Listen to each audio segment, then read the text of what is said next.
ব্যক্তিগতভাবে আমি নির্মম নই। আমি চেষ্টা করছি সবার সাথে সুন্দর করে কথা বলার, বাট ক্যারেক্টারের জন্য আমাকে নির্মম হতে হয়েছে, থ্যাঙ্কস টু সানি ভাই। আমার যা ভালো লাগে তা শুধু আমার, রক্ত মাংস ছাড়া শুধু হাড্ডি পেলেও তা আমার। আচ্ছা, সবার আগে মিশা ভাই ইজ দ্য গডফাদার, ঠিক আছে? উনি হলেন এই জায়গায়, ওনাকে নিয়ে আমি আর কোনো কিছু বলবো না। আমি আসলে ভিলেন শুধু ভালো করেছে তার থেকে বেশি আমি খুশি মানুষজন এই ফিল্মটা পছন্দ করছে, কারণ ভিলেন তো ফিল্মের একটা অংশ। একটা চরিত্র হিসেবে যদি উঠে আসতে পারে এবং সেটা যদি ফিল্মের ভালো হওয়ার জায়গায় কন্ট্রিবিউট করতে পারে, সেটা আমি আসলে সবচেয়ে বেশি পছন্দ করছি। আর ব্যক্তিগতভাবে আসলে আমি খুবই খুশি যে মানুষজন, একদল মানুষ আমাকে হেট করছে, আরেকদল মানুষ আমাকে ভালোবাসছে, বিকজ দুইটাই হচ্ছে বিকজ ক্যারেক্টারটা তারা বিলিভ করতে পারছে। এটা আসলে অনেক বড় একটা প্রাপ্তি। আর সব কিছু হয়েছে থ্যাঙ্কস টু সানি ভাই অ্যান্ড দ্য এন্টায়ার টিম।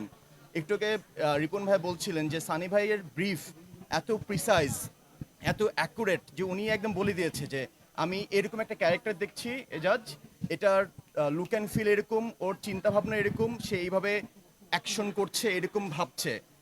এত সুন্দর ব্রিফিং এর পর পারফরমেন্স করা যে কোনো একটার জন্য খুব সহজ হয়ে যায় আসলে। So, আমি খুবই লাকি, আমি খুবই হ্যাপি। নির্মম হলাম কিভাবে?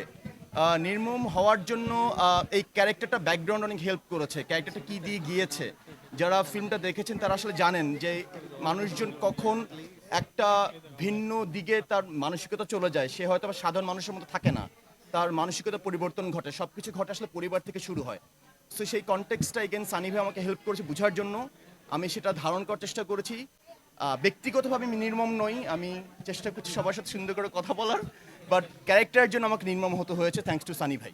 আচ্ছা, সবার আগে মিশা ভাই ইজ দ্য গডফাদার, ঠিক আছে? উনি হলেন এই জায়গায়, ওনাকে নিয়ে আমি আর কোনো কিছু বলবো না। বাট যদি থাকে না সুপারস্থম হিসেবে যদি বলি, আমি আসলে এত ভালো ভালো অভিনেতাদের সাথে কাজ করতে পেরেছি। মিশা ভাই মানে আমার বাবার চরিত্রে অভিনয় করেছেন, ওনার পাশে কাজ করতে পেরে আমি যতটুকু শিখেছি এটা আসলে অনেক বড় প্রাপ্তি।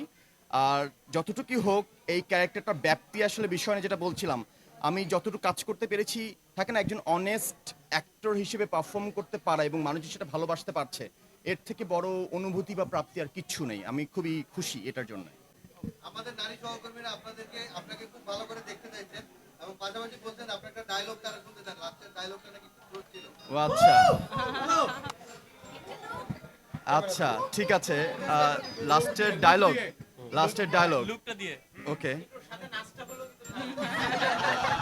নাচের জন্য মিউজিকটা লাগবে, আমি ডায়লগটাই দেই। আচ্ছা, আমরা আসলে একজনকে ইন্ট্রোডিউস করে দিই, আগে ডায়লগটা শুনি তারপর ইন্ট্রোডিউস করাই। আমার যা ভালো লাগে তা শুধু আমার, রক্ত মাংস ছাড়া শুধু হাড্ডি পেলেও তা আমার।